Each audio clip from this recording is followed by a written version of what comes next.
கோவில்பட்டி நகராட்சி உட்பட்ட பகுதிகளில் 36 வார்டுகள்லையுமே முக்கியமான சாலைகள்லையுமே அதிகப்படியான ஆக்கிரமிப்புகள்.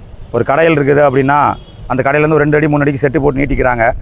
அதே மாதிரி இரவு நேர கடைகள்ங்கிற பேரில் சாலை ஓரங்களை பூரா ஆக்கிரமித்து கடைகளை வந்து கண்ணா பின்னான்னு பெருகிக்கிட்டு வருது.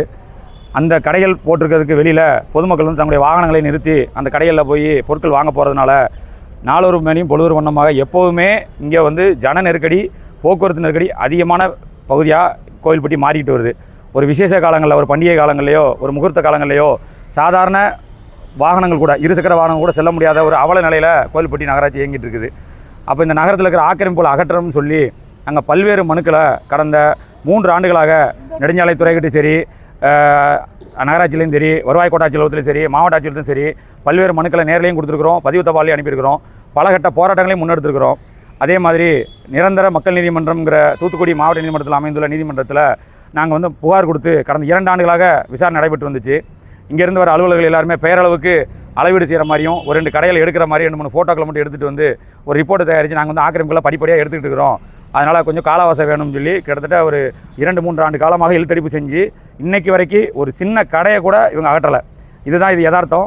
அதே மாதிரி மார்க்கெட் பார்த்திங்கன்னா, மார்க்கெட் ரோட்லேயும் சரி, ஒரு கிருஷ்ணன் கோயில் ரோடும் சரி, மாதாங்கோயில் ரோடு, ஏகேஎஸ் ரோடு, புது ரோடு, நகரின் முக்கிய பகுதியான மெயின் ரோடு, லட்சுமி மேம்பாலத்துலேருந்து ரயில்வே கேட் வரை போகிற அந்த மேம்பாடு பார்த்திங்கன்னா, அந்த எல்லாமே வந்து பயங்கர ஆக்கிரமிப்பில் இருக்குது. சாதாரண இருசக்கர வாகனங்கள், 4 சக்கர போக முடியாத சூழ்நிலையும், அவசர காலங்களில் தீயணைப்பு வாகனங்கள், ஆம்புலன்ஸ்கள் இதெல்லாம் போக முடியாத அளவுக்கு பயங்கர இடையூறாக ஏற்படுது. இதை தடுக்க வேண்டிய அதிகாரிகள் கண்டுகொள்ளலை, நடவடிக்கை எடுக்க வேண்டியது அவங்களுக்கு கவனத்துக்கு நாங்கள் புகார் கொடுத்ததுக்கப்புறமும் காசை வாங்கிட்டு அந்த சாலை ஓரத்தில் கடைகள் வைக்கிறாங்க இல்லையா, சட்டவிரோதமாக கடைகள் அமைக்கிற நபர்கள்ட்ட காசை வாங்கிட்டு இந்த நெடுஞ்சாலைத்துறை அதிகாரிகளும் சரி, நகராட்சி அலுவலக அதிகாரிகளும் சரி செயல்படுறாங்க. அவங்கள வந்து ஆக்கிரமிப்பாளர்களுக்கு பின்புலமாக இருந்து செயல்பட்டு இந்த ஆக்கிரமிப்புகளை எந்த நடவடிக்கை எடுக்காததுனால அதை கண்டித்து இன்றைக்கி சமூக ஆர்வலர் கூட்டமைப்பிலிருந்து இப்போ சமூக ஆர்வலர்கள் நாங்கள் வந்து திரண்டு மேலதாளம் முழங்க வாத்தியம் இசைச்சு நெடுஞ்சாலைத்துறை அலுவலகத்திலையும் கோவில்பட்டி நகராட்சியிலையும் வந்து நாங்கள் மனு கொடுத்துருக்குறோம். இவங்க நடவடிக்கை எடுப்பாங்கன்னு நான் நம்புகிறோம். இப்போ புதிதாக பதவி எடுக்கிற அரசாங்கம் இதை கவனத்தில் எடுத்துகிட்டு உடனடியாக இந்த ஆக்கிரமிப்புகளை, கோவில்பட்டி நகர் பகுதியில் மொத்த ஆக்கிரமிப்புகளையும் அளந்து அகற்றணும்னு கோரிக்கையாக கேட்டுக்கிறோம். தவறும் பட்சத்தில் இதோட அடுத்த கட்ட போராட்டங்களை, தொடர் போராட்டங்களை நாங்கள் முன்னெடுப்போம் என்பதை அவங்களுக்கு வந்து நாங்கள் வந்து தெரிவித்துக் கொள்கிறோம்.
ஐயா கொஞ்சம்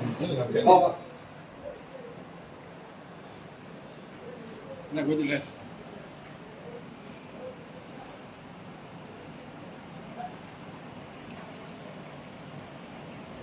ரைட் ஓகே கோரிக்கையை சொல்லுங்க. ஒரு ரெஸ்பான்ஸ் இல்லை, ஒரு நாள் போட்ட லீவ் தான். அவர் எடுத்தாங்கன்னா பரவாயில்ல. இல்ல 3 வருஷமா போராடிட்டு இருக்கு. கோகால இருந்து 2 வருஷம் கொடுத்து அங்க இருந்து ஹைகோர்ட் மாத்தி ஹைகோர்ட் தான் ஃபைல் பண்ணுவோம்.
சரி இப்படி பிடிச்சிங்க வரணுண்ணே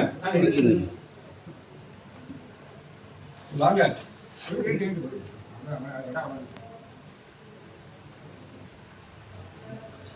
ஆக்கிரமிப்பு சொல்லி பலமுறை மனு கொடுத்தாச்சு. அந்த ஆக்கிரமிப்பு அகற்றப்படலை. இந்த கொட்டு மலை பார்த்தனால ஆக்கிரமிப்பு அகற்றப்படுங்க. ஆமா, எங்களுடைய பணிவான